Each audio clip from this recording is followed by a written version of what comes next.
Hey guys, welcome back to another Krita tutorial. Today it's going to be a little bit longer because I'm going to be talking about two color mode dockers, and I think with anything color it takes a while to explain it because it is actually a complicated subject matter, and it is, there's a bunch of color theories out there. There's a lot of different types of color modes and all that stuff. And everyone has their own preference, everyone has a use for it for certain things like photography, certain editing. You need certain color channels to get certain effects that you want or certain looks. So I'm just going to kind of keep it simple. I'm also not going to say I'm a professional and a knowledgeable person on color. I do the best that I can, but there are people out there that know color theory like the back of their hand.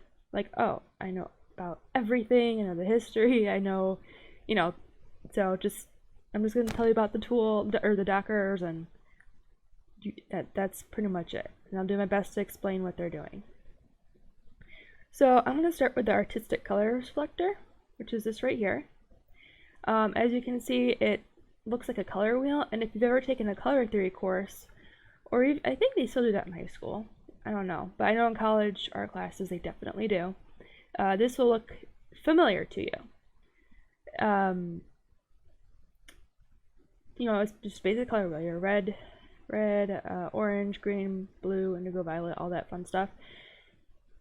So, which is great. So you can spin this around, which is kind of cool. Looks like it's spinning. Yeah, it is. Then you can pick any of these colors here and change the value or tint here, which is kind of cool. So the lighter I go, all that fun stuff. So you do other stuff with this as well under the preferences. If I click the HSY, which is hue, saturation, and illuminance, or Luma, so it's supposed to be something to do with the luminosity, stuff that I'm not 100% like knowledgeable on, so that's what it's doing. So you can go through and you can see here that I got more color options to pick from versus what I was on before, which was the HSV. It's just kind of blended together here. So let me go back here. Well, let's pick like a mid-tone. Now I have some really nice vibrant colors. That's very vibrant, very nice to pick from. I can pick whatever color I want and get a bunch of shades. Now, obviously, this is not every color that ever to exist. It's just a more exact, like, selector. Kind of, I guess, close to real life in a way. If you're doing a color wheel, like you have to go certain. Shoot, I think it's like you go 10%, 20% of white or black, and that's what you get. When you're doing color theory, from what I remember when I took a class on it. So that's what the HSY is. The HSI is the hue, saturation, and intensity.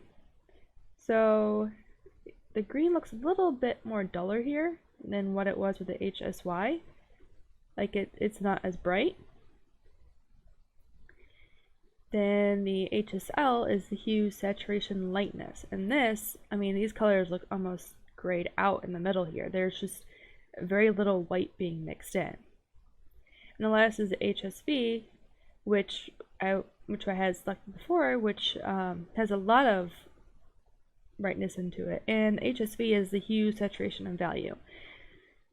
So as you can see, it can select here, but it's almost the same color. And you can even see here in my color selector with the triangle, as I'm clicking here, that's just not moving. But as soon as I get to the middle here, then it does the jumps to different colors. So I'm going to stick to the HSY just because I get more color options. You can do absolute, and this changes stuff as well. So it's using the HSV values for gray, and it corresponds to the hue and the lightness. And it's supposed to have more proper values if it's turned on. So I can flip between on and off. So right now I believe it's on, and right now it's off. And you can see here Oh, it's got stuck on HSY. Here we go. So with HSV, with this on, I am getting more color options here, but I'm not getting white. It's just kind of like, here's the lightest value I'm gonna, have, which is fine. Until I get down here. So yeah, there's a lot of crazy stuff that goes on with color theory. If you're interested, I would suggest looking more information up on this, but this is just what this Docker is doing.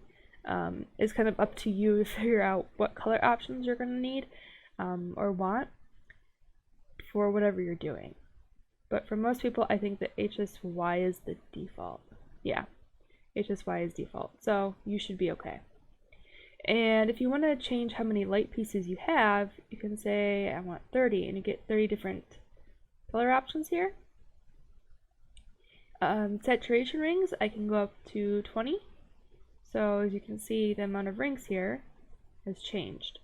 So let me go, and that's just the saturation. So I'm going to change the hue as well. And that's up to 48. Turn the absolute off. So now you can see I have even more color options to pick from. And this is just giving you more exact color choices, And this bar here, I think that's it's a gray. And the reason for that being is it's going to give you a more accurate representation. If you've ever taken like a white piece of paper, a gray piece of paper, and a black piece of paper and put the same color over it, it looks different each time, even though it's the same color. Just because of the way our eyes are taking in that color information, it can't separate and say, oh, the blue on white is the exact same blue on black. And the way our eyes work, it just looks different. It's some crazy stuff. So I'm going to put that back to default, leave it at HSY, and reset everything too. Yeah, making sure it stays there. Cool. So that's the basics of the artistic color selector. I hope that makes sense on what it's doing, not so much like the color process. I think I'm not sure what to call it. But if you do have questions about it, like that particular Docker, I can answer that in terms of how to deal with it. But I can't give you recommendations on which color mode to use. That's going to be way up to you. Alright, the next Docker we're going to go over is the digital color mixer. I'm going to do my best to explain this, and I hope it makes sense. So you're basically mixing colors to make a new color based on how much of these colors you want. It's kind of set up to be by default black, white, red, green, blue, and yellow. I've been messing with it, so it doesn't look like that right now. Sorry. But basically, if you start off with white and you want to change it to another color, like, oh, this is an okay green, then you start changing that green when you mix it with other colors. Just make this white. Come on.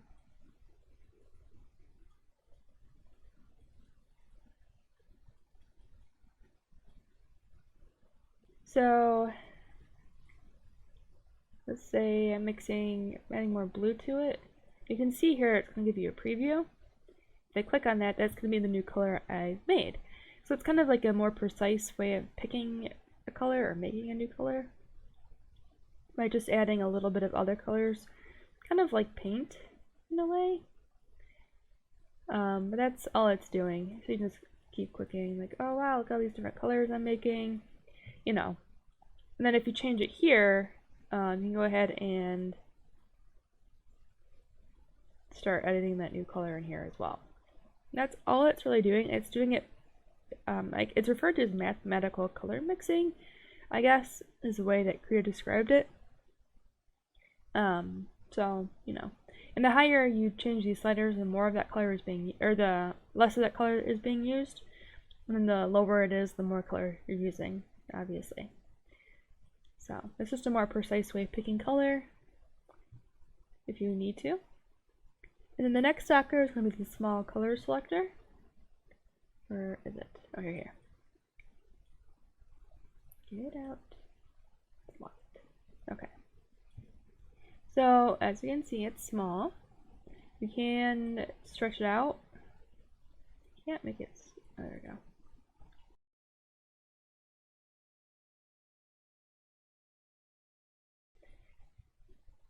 As you can see, I'm going over the slider, and I can get different color options here, just like my color triangle right here.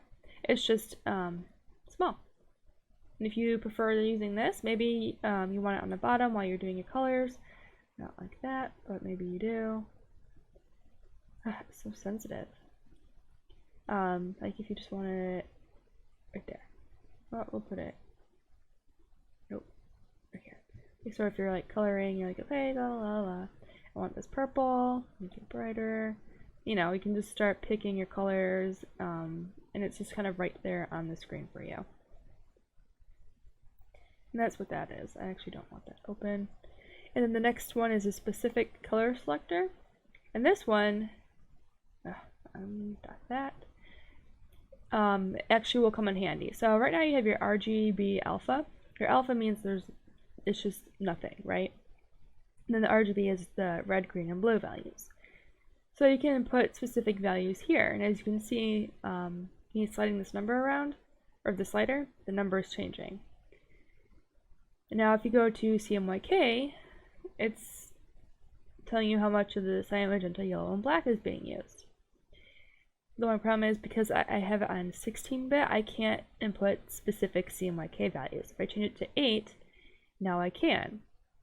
So if you're working with CMYK, I recommend using 8-bit, just that way you can make this more precise. So as you can see, I have 255, it'll be 255. That's how many color choices I'm going to have. Or color options for that color. So 255 options for just the cyan and the magenta and the yellow and the black. And I think it's something like, it's a large range of color total, but 16-bit gives you more, and 32-bit obviously gives you more. But if you're doing CMYK and you need specific values, I recommend staying with the 8-bit just to make it easier to transfer the CMYK value back and forth. Especially if you're doing website design and you need to use a hex code, and you're like, hey, well, I need to use this value. Well, you can, you know, most color picker websites have the CMYK value and the hex code value, I believe. So, you know, oh, right here, with the hex code here too. But for whatever reason, if you don't have that hex code, they should provide a CMYK value. And that just makes it easier. And as you can see, the 16-bit doesn't have a hex code value because I think most of it uses 8-bit. And then 32-bit has even more. It's just going by I'm gonna assume this is just a high value, so they can't like just put thousands. But the higher the bit value, the more color options you have. So 16-bit to 8-bit. And this is just the color selector.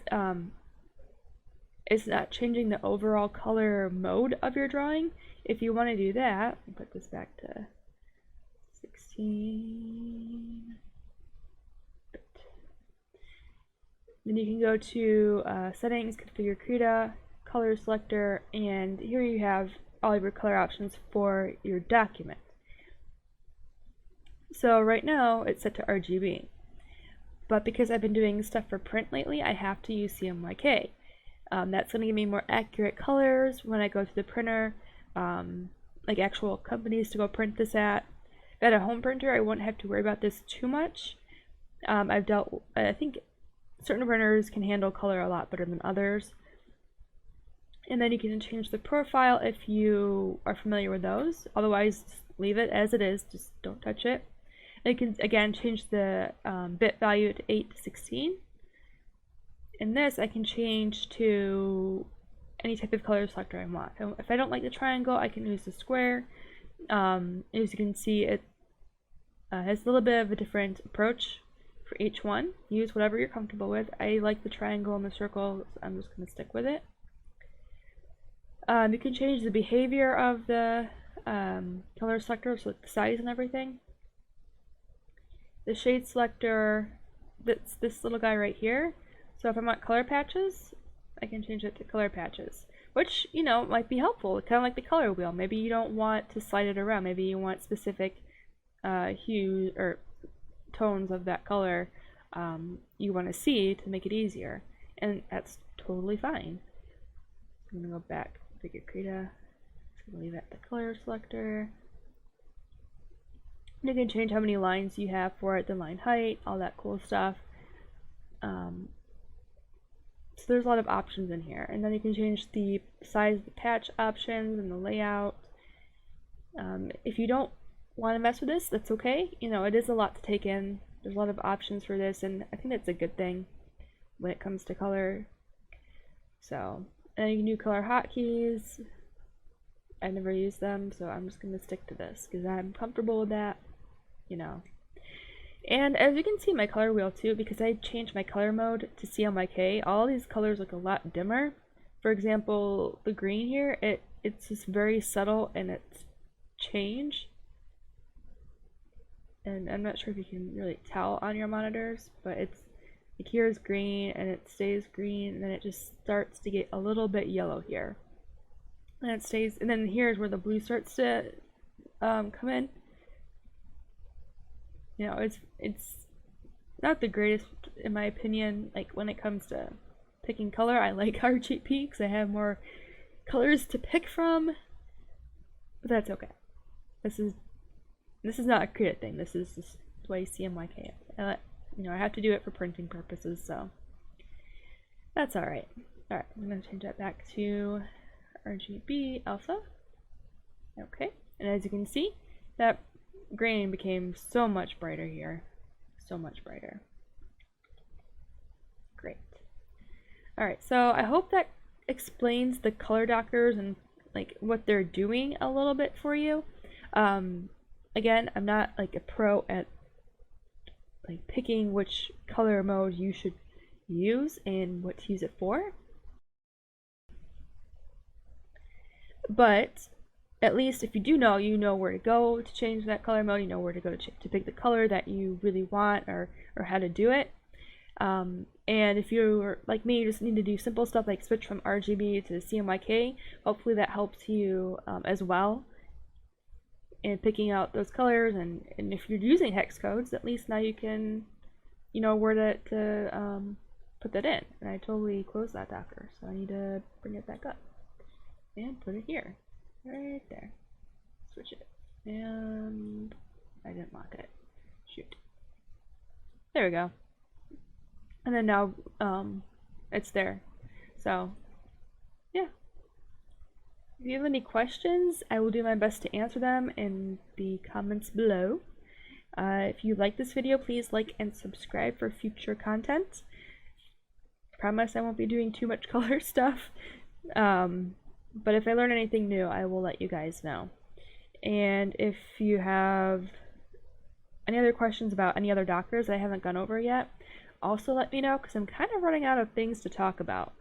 I was going over dockers that I had left, and I really don't have any. So hopefully there's something new that comes out with their next update, or if you have something that I need to explain better or that got updated that I forgot about, please let me know in the comments below. Otherwise, I'm going to start doing tutorials on how to utilize the tools to help your art get faster or to do specific things in Krita, like repeatable backgrounds and stuff like that. I'll start doing those tutorials. And I think that's about it. So yeah, if you, like I said, comments, questions, whatever below, like and subscribe. If you want to support me, consider donating $3 to my coffee. I'm saving up for some new hardware, and I would really appreciate it. And this year, if you donate $3, you will be getting something back. Right now, I'm preparing a like a set of a couple images of just line art, so you can practice coloring them and using some of the masking tools in Krita. So that's what will be coming up start of February, if not end of January, when you donate to my coffee. So if you want to keep an eye out for that, make sure to follow that coffee account, or follow me on Twitter so you can see when I announce it. And that is pretty much it. So I will see you guys in the next video.